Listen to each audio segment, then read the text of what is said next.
A Voyage to Lilliput. Chapter 1. My father had a small estate in Nottinghamshire, and I was the third of 4 sons. He sent me to Cambridge at 14 years old, and after studying there 3 years I was bound apprentice to Mr. Bates, a famous surgeon in London. There, as my father now and then sent me small sums of money, I spent them in learning navigation and other arts useful to those who travel, as I always believed it would be some time or other my fortune to do. 3 years after my leaving him, my good master, Mr. Bates, recommended me as ship's surgeon to the Swallow, on which I voyaged 3 years. When I came back I settled in London, and having taken part of a small house, I married Miss Mary Burton, daughter of Mr. Edmund Burton, hosier. But my good master Bates died 2 years after, and as I had few friends my business began to fail, and I determined to go again to sea. After several voyages, I accepted an offer from Captain W. Pritchard, master of the Antelope, who was making a voyage to the South Sea. We set sail from Bristol May 4th, 1699, and our voyage at first was very prosperous.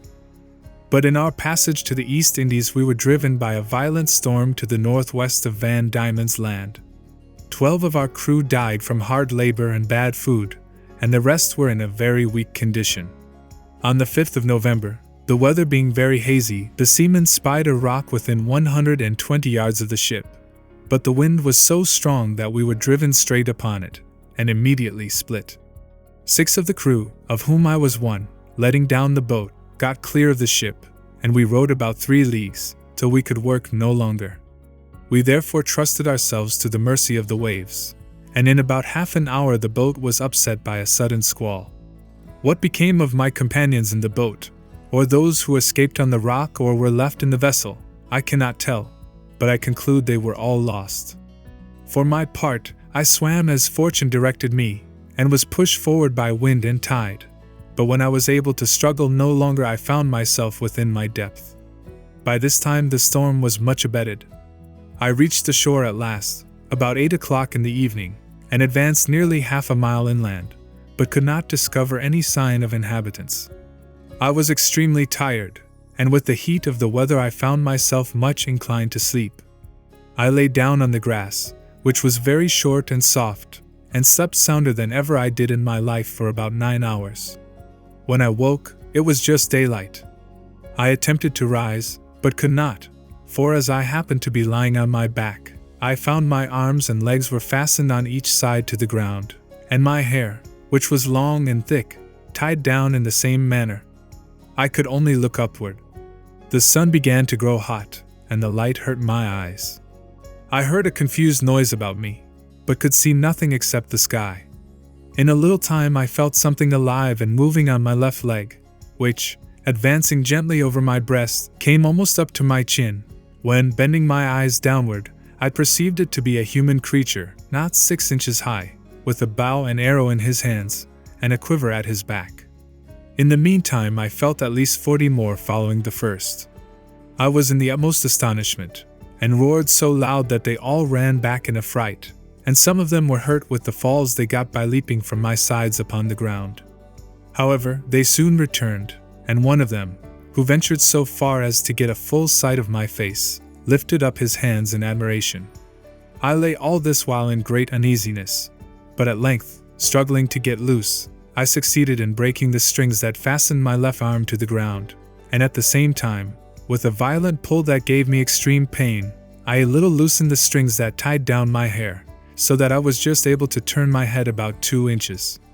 But the creatures ran off a second time before I could seize them, whereupon there was a great shout, and in an instant I felt above 100 arrows discharged on my left hand, which pricked me like so many needles. Moreover, they shot another flight into the air, of which some fell on my face, which I immediately covered with my left hand.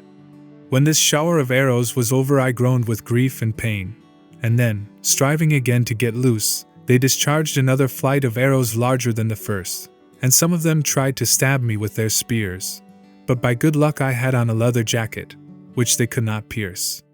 By this time I thought it most prudent to lie still till night, when, my left hand being already loose, I could easily free myself, and as for the inhabitants, I thought I might be a match for the greatest army they could bring against me if they were all of the same size as him I saw.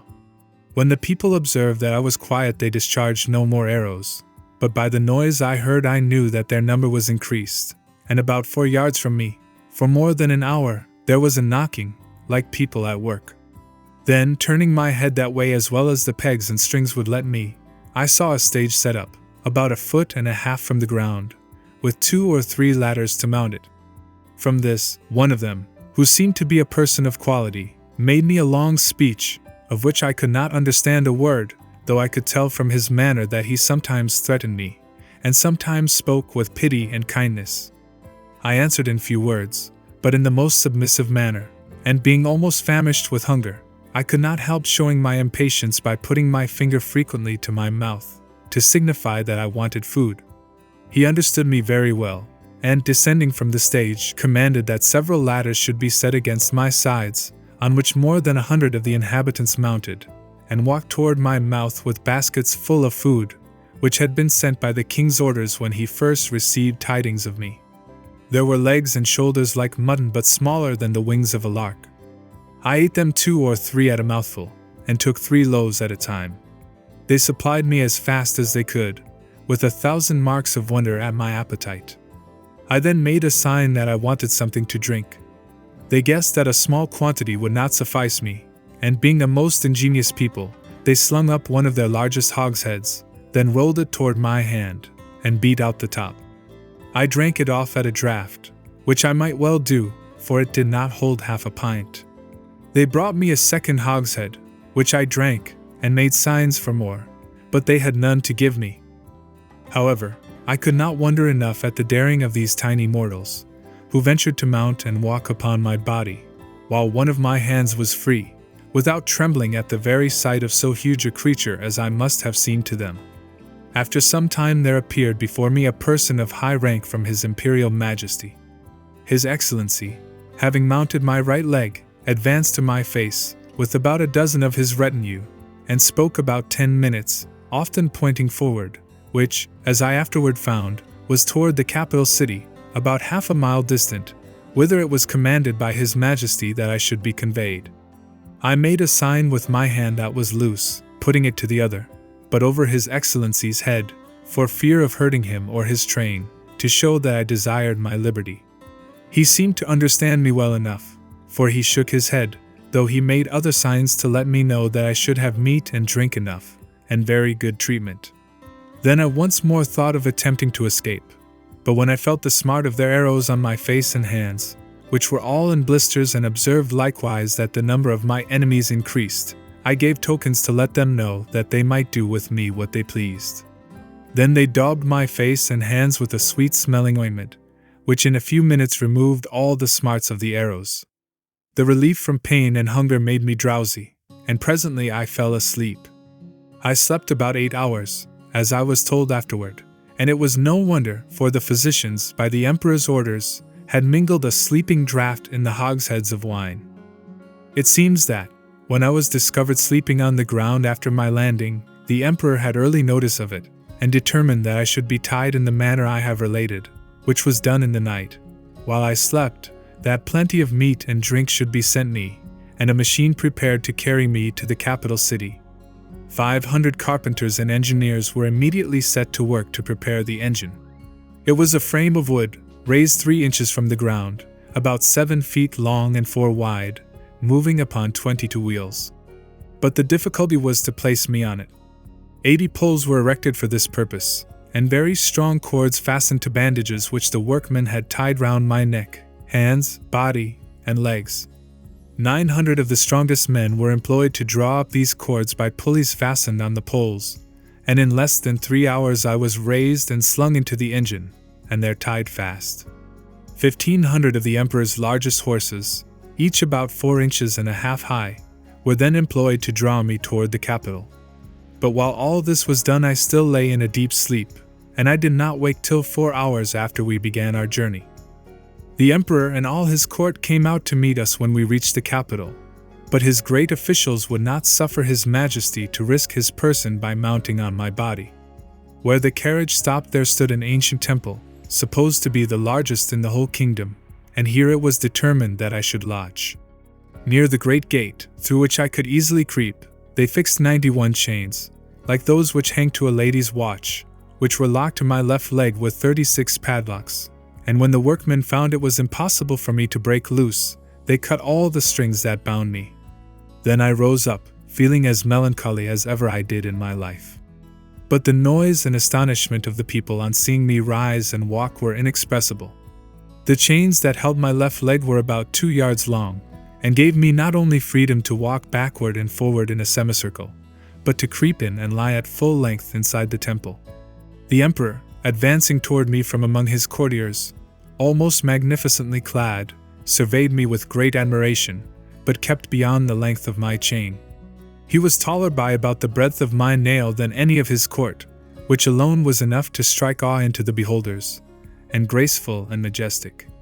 The better to behold him, I lay down on my side, so that my face was level with his, and he stood 3 yards off.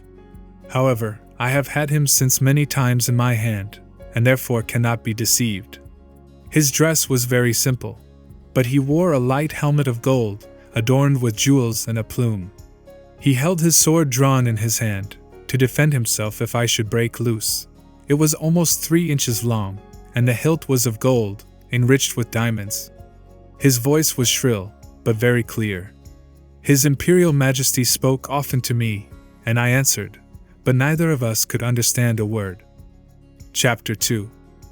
After about 2 hours the court retired, and I was left with a strong guard to keep away the crowd, some of whom had had the impudence to shoot their arrows at me as I sat by the door of my house. But the colonel ordered 6 of them to be seized and delivered bound into my hands.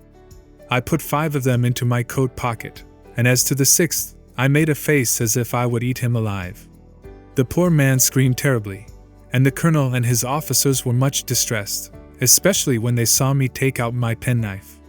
But I soon set them at ease, for, cutting the strings he was bound with, I put him gently on the ground, and away he ran. I treated the rest in the same manner, taking them one by one out of my pocket, and I saw that both the soldiers and people were delighted at this mark of my kindness. Toward night I got with some difficulty into my house, where I lay on the ground, as I had to do for a fortnight, till a bed was prepared for me out of 600 beds of the ordinary measure. 600 servants were appointed me, and 300 tailors made me a suit of clothes. Moreover, 6 of His Majesty's greatest scholars were employed to teach me their language, so that soon I was able to converse after a fashion with the emperor, who often honored me with his visits. The first words I learned were to desire that he would please to give me my liberty, which I every day repeated on my knees. But he answered that this must be a work of time, and that first I must swear a peace with him and his kingdom. He told me also that by the laws of the nation I must be searched by 2 of his officers, and that as this could not be done without my help, he trusted them in my hands, and whatever they took from me should be returned when I left the country.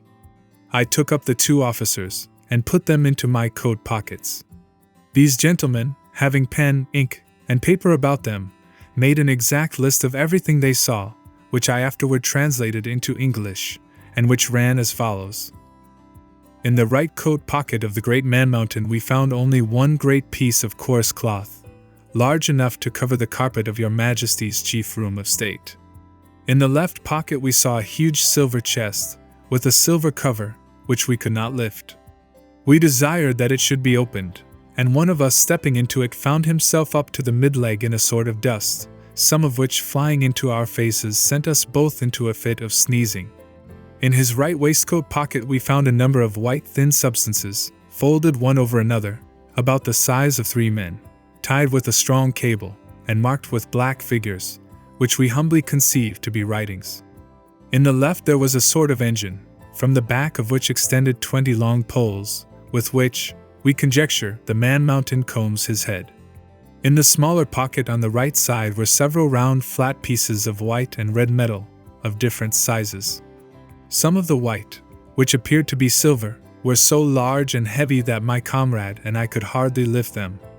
From another pocket hung a huge silver chain, with a wonderful kind of engine fastened to it, a globe half silver and half of some transparent metal, for on the transparent side we saw certain strange figures, and thought we could touch them till we found our fingers stopped by the shining substance. This engine made an incessant noise, like a watermill, and we conjecture it is either some unknown animal, or the god he worships, but probably the latter, for he told us that he seldom did anything without consulting it. This is a list of what we found about the body of the man-mountain, who treated us with great civility. I had one private pocket which escaped their search, containing a pair of spectacles and a small spyglass, which, being of no consequence to the emperor, I did not think myself bound in honor to discover. Chapter 3. My gentleness and good behavior gained so far on the emperor and his court, and indeed on the people in general, that I began to have hopes of getting my liberty in a short time.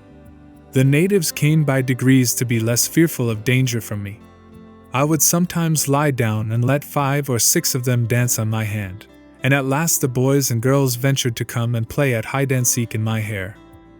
The horses of the army and of the royal stables were no longer shy, having been daily led before me, and one of the emperor's huntsmen, on a large courser, took my foot, shoe and all, which was indeed a prodigious leap. I amused the emperor one day in a very extraordinary manner. I took 9 sticks, and fixed them firmly in the ground in a square. Then I took 4 other sticks, and tied them parallel at each corner, about 2 feet from the ground.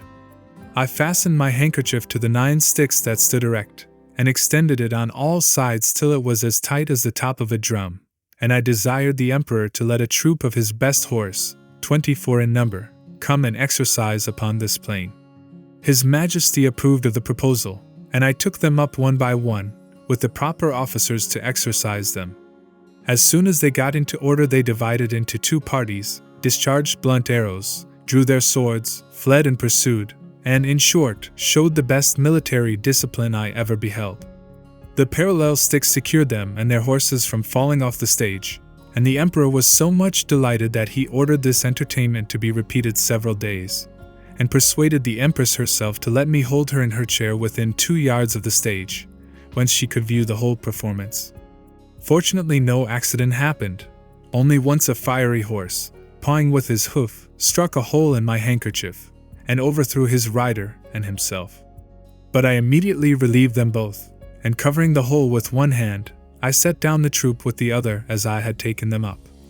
The horse that fell was strained in the shoulder, but the rider was not hurt, and I repaired my handkerchief as well as I could. However, I would not trust to the strength of it any more in such dangerous enterprises. I had sent so many petitions for my liberty that His Majesty at length mentioned the matter in a full council, where it was opposed by none except Skyresh Balgalam, Admiral of the realm, who was pleased without any provocation to be my mortal enemy. However, he agreed at length, though he succeeded in himself drawing up the conditions on which I should be set free. After they were read I was requested to swear to perform them in the method prescribed by their laws, which was to hold my right foot in my left hand, and to place the middle finger of my right hand on the crown of my head, and my thumb on the top of my right ear. But I have made a translation of the conditions, which I here offer to the public. Galbast Mamarem of Lame Girdle Shifin Moli Uligiu, most mighty Emperor of Lilliput, delight and terror of the universe, whose dominions extend to the ends of the globe, monarch of all monarchs, taller than the sons of men, whose feet press down to the center, and whose head strikes against the sun, at whose nod the princes of the earth shake their knees, pleasant as the spring, comfortable as the summer, fruitful as autumn, dreadful as winter, his most sublime majesty proposeth to the man mountain, lately arrived at our celestial dominions, the following articles, which by a solemn oath he shall be obliged to perform. First, the man mountain shall not depart from our dominions without our license under the Great Seal. Second, he shall not presume to come into our metropolis without our express order, at which time the inhabitants shall have 2 hours' warning to keep within doors. Third, the said man-mountain shall confine his walks to our principal high roads, and not offer to walk or lie down in a meadow or field of corn. Fourth, as he walks the said roads he shall take the utmost care not to trample upon the bodies of any of our loving subjects, their horses or carriages, nor take any of our subjects into his hands without their own consent. Fifth, If an express requires extraordinary speed, the man-mountain shall be obliged to carry in his pocket the messenger, and horse a 6 days' journey, and return the said messenger, if so required, safe to our imperial presence. 6th, he shall be our ally against our enemies in the island of Blefuscu, and do his utmost to destroy their fleet, which is now preparing to invade us. Lastly, upon his solemn oath to observe all the above articles, the said man-mountain shall have a daily allowance of meat and drink sufficient for the support of 1,724 of our subjects, with free access to our royal person, and other marks of our favor. Given at our palace at Blefuscu, the 12th day of the 91st moon of our reign. I swore to these articles with great cheerfulness, whereupon my chains were immediately unlocked, and I was at full liberty. One morning, about a fortnight after I had obtained my freedom, Reldressel, the Emperor's secretary for private affairs, came to my house, attended only by one servant. He ordered his coach to wait at a distance, and desired that I would give him an hour's audience. I offered to lie down that he might the more conveniently reach my ear, but he chose rather to let me hold him in my hand during our conversation. He began with compliments on my liberty, but he added that, save for the present state of things at court, perhaps I might not have obtained it so soon.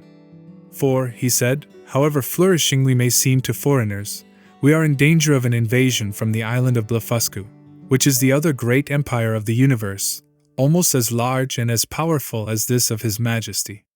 For as to what we have heard you say, that there are other kingdoms in the world, inhabited by human creatures as large as yourself, our philosophers are very doubtful, and rather conjecture that you dropped from the moon, or one of the stars, because 100 mortals of your size would soon destroy all the fruit and cattle of His Majesty's dominions.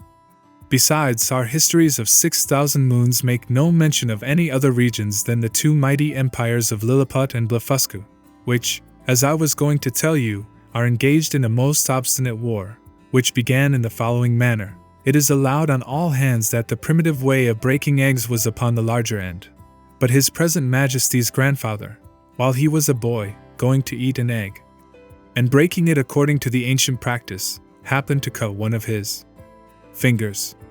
Whereupon the emperor, his father, made a law commanding all his subjects to break the smaller end of their eggs. The people so highly resented this law that there have been 6 rebellions raised on that account, wherein one emperor lost his life, and another his crown. It is calculated that 1,100 persons have at different times suffered rather than break their eggs at the smaller end. But these rebels, the Bigendians, have found so much encouragement at the Emperor of Blefuscu's court, to which they always fled for refuge, that a bloody war, as I said, has been carried on between the two empires for 36 moons, and now the Blefuscudians have equipped a large fleet, and are preparing to descend upon us. Therefore His Imperial Majesty, placing great confidence in your valor and strength, has commanded me to set the case before you. I desired the secretary to present my humble duty to the emperor, and to let him know that I was ready, at the risk of my life, to defend him against all invaders. Chapter 4. It was not long before I communicated to His Majesty the plan I formed for seizing the enemy's whole fleet.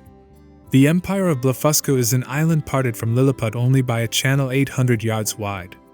I consulted the most experienced seamen on the depth of the channel, and they told me that in the middle, at high water, it was 70 glumguffs, about 6 feet of European measure.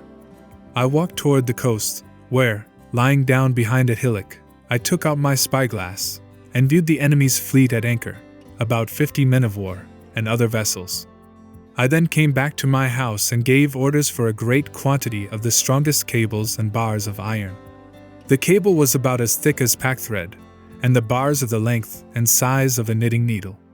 I trebled the cable to make it stronger, and for the same reason twisted 3 of the iron bars together, bending the ends into a hook. Having thus fixed 50 hooks to as many cables, I went back to the coast, and taking off my coat, shoes, and stockings, walked into the sea in my leather jacket about half an hour before high water. I waited with what haste I could, swimming in the middle about 30 yards, till I felt ground, and thus arrived at the fleet in less than half an hour. The enemy was so frightened when they saw me that they leaped out of their ships and swam ashore, where there could not be fewer than 30,000. Then, fastening a hook to the hole at the prow of each ship, I tied all the cords together at the end. Meanwhile, the enemy discharged several thousand arrows, many of which stuck in my hands and face. My greatest fear was for my eyes, which I should have lost if I had not suddenly thought of the pair of spectacles which had escaped the Emperor's searchers. These I took out and fastened upon my nose, and thus armed went on with my work in spite of the arrows, many of which struck against the glasses of my spectacles, but without any other effect than slightly disturbing them. Then, taking the knot in my hand, I began to pull, but not a ship would stir, for they were too fast held by their anchors. Thus the boldest part of my enterprise remained. Letting go the cord, I resolutely cut with my knife the cables that fastened the anchors, receiving more than 200 shots in my face and hands. Then I took up again the knotted end of the cables to which my hooks were tied, and with great ease drew 50 of the enemy's largest men of war after me. When the Blefuscudians saw the fleet moving in order, and me pulling at the end, they set up a scream of grief and despair that it is impossible to describe. When I had got out of danger, I stopped a while to pick out the arrows that stuck in my hands and face, and rubbed on some of the same ointment that was given me at my arrival. I then took off my spectacles, and after waiting about an hour, till the tide was a little fallen, I waded on to the royal port of Lilliput. The Emperor and his whole court stood on the shore awaiting me. They saw the ships move forward in a large half-moon, but could not discern me, who, in the middle of the channel, was under water up to my neck. The Emperor concluded that I was drowned, and that the enemy's fleet was approaching in a hostile manner. But he was soon set at ease, for, the channel growing shallower every step I made, I came in a short time within hearing, and holding up the end of the cable by which the fleet was fastened, I cried in a loud voice, "Long live the most puissant Emperor of Lilliput!" The prince received me at my landing with all possible joy, and made me a nardal on the spot, which is the highest title of honor among them.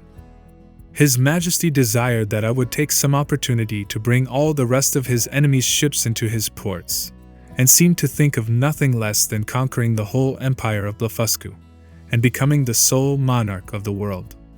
But I plainly protested that I would never be the means of bringing a free and brave people into slavery, and though the wisest of the ministers were of my opinion, my open refusal was so opposed to His Majesty's ambition that he could never forgive me.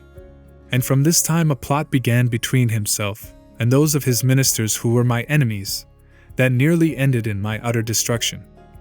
About 3 weeks after this exploit there arrived an embassy from Blefuscu, with humble offers of peace, which was soon concluded on terms very advantageous to our emperor. There were 6 ambassadors, with a train of about 500 persons, all very magnificent. Having been privately told that I had befriended them, they made me a visit, and paying me many compliments on my valor and generosity, invited me to their kingdom in the emperor their master's name. I asked them to present my most humble respects to the emperor their master, whose royal person I resolved to attend before I returned to my own country. Accordingly, the next time I had the honor to see our emperor, I desired his general permission to visit the Blefuscudian monarch. This he granted me, but in a very cold manner, of which I afterward learned the reason. When I was just preparing to pay my respects to the Emperor of Blefuscu, a distinguished person at court, to whom I had once done a great service, came to my house very privately at night, and without sending his name desired admission. I put his lordship into my coat pocket, and giving orders to a trusty servant to admit no one, I fastened the door, placed my visitor on the table, and sat down by it. His lordship's face was full of trouble, and he asked me to hear him with patience, in a matter that highly concerned my honor and my life. "You are aware," he said, "that Skyresh Baldulum has been your mortal enemy ever since your arrival, and his hatred is increased since your great success against Blefuscu, by which his glory as admiral is obscured. This lord and others have accused you of treason, and several councils have been called in the most private manner on your account. Out of gratitude for your favors I procured information of the whole proceedings, venturing my head for your service, and this was the charge against you.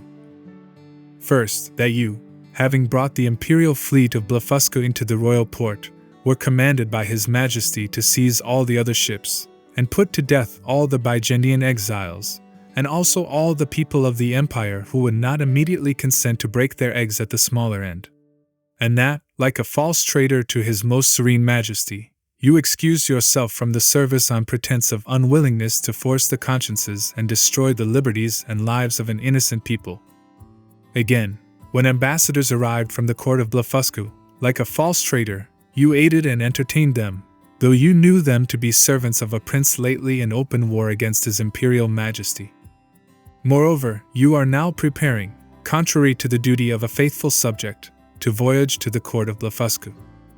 In the debate on this charge, my friend continued, His Majesty often urged the services you had done him, while the admiral and treasurer insisted that you should be put to a shameful death.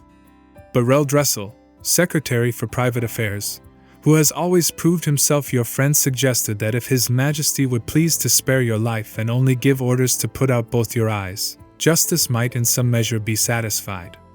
At this Baldalam rose up in fury, wondering how the secretary dared desire to preserve the life of a traitor, and the treasurer, pointing out the expense of keeping you, also urged your death. But His Majesty was graciously pleased to say that since the council thought the loss of your eyes too easy a punishment, some other might afterward be inflicted. And the secretary, humbly desiring to be heard again, said that as to expense your allowance might be gradually lessened, so that, for want of sufficient food, you should grow weak and faint, and die in a few months, when His Majesty's subjects might cut your flesh from your bones and bury it, leaving the skeleton for the admiration of posterity. Thus, through the great friendship of the secretary, the affair was arranged. It was commanded that the plan of starving you by degrees should be kept a secret, but the sentence of putting out your eyes was entered on the books.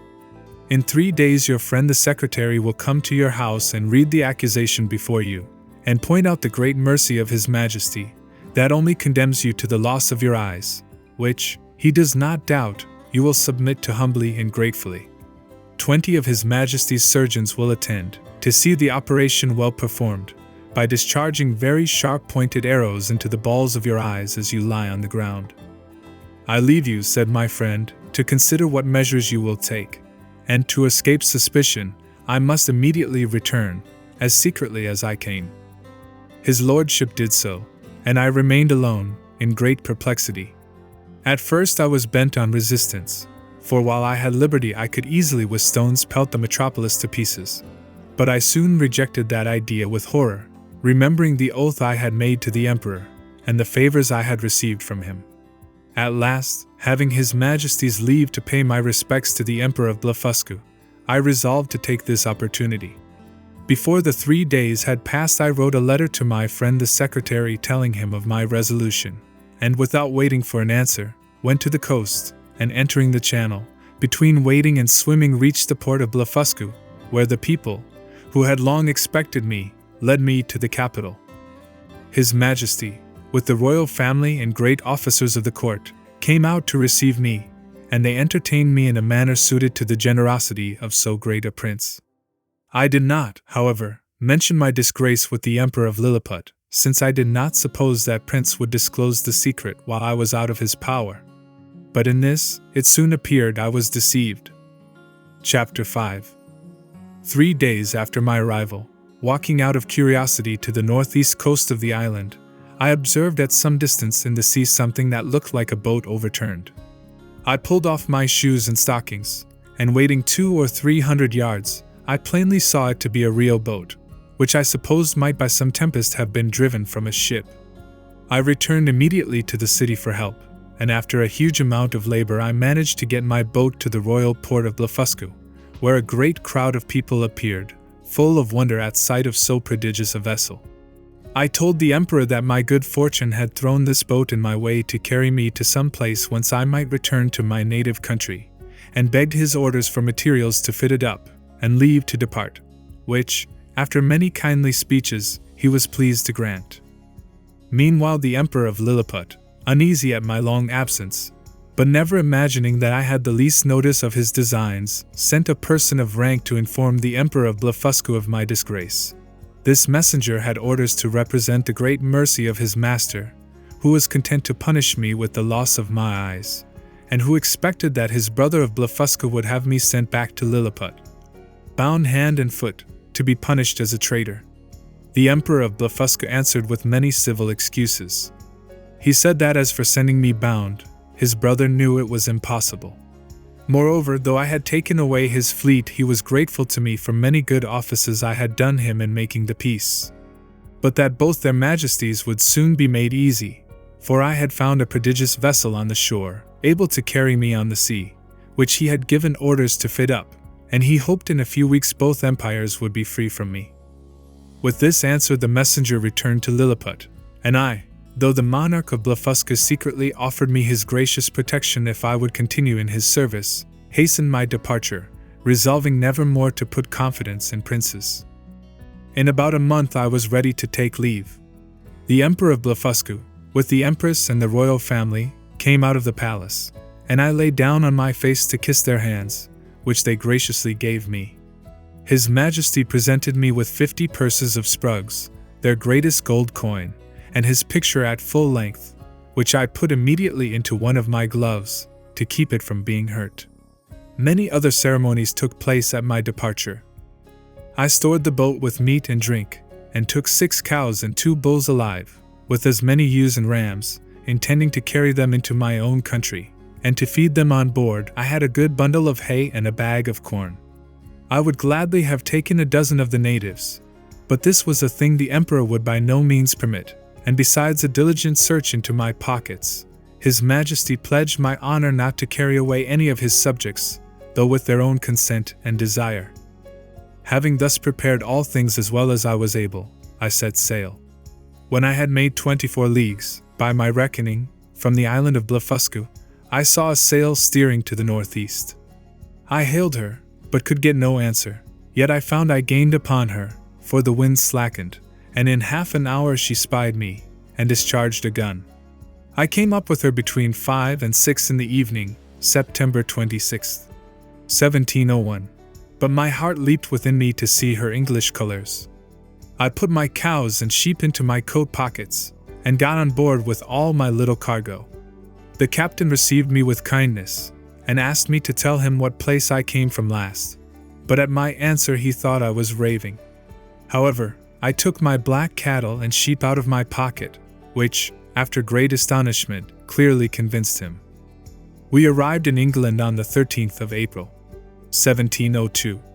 I stayed 2 months with my wife and family, but my eager desire to see foreign countries would suffer me to remain no longer. However, while in England I made great profit by showing my cattle to persons of quality and others, and before I began my second voyage I sold them for 600 L. I left 1500 L with my wife, and fixed her in a good house. Then taking leave of her and my boy and girl, with tears on both sides I sailed on board the Adventure.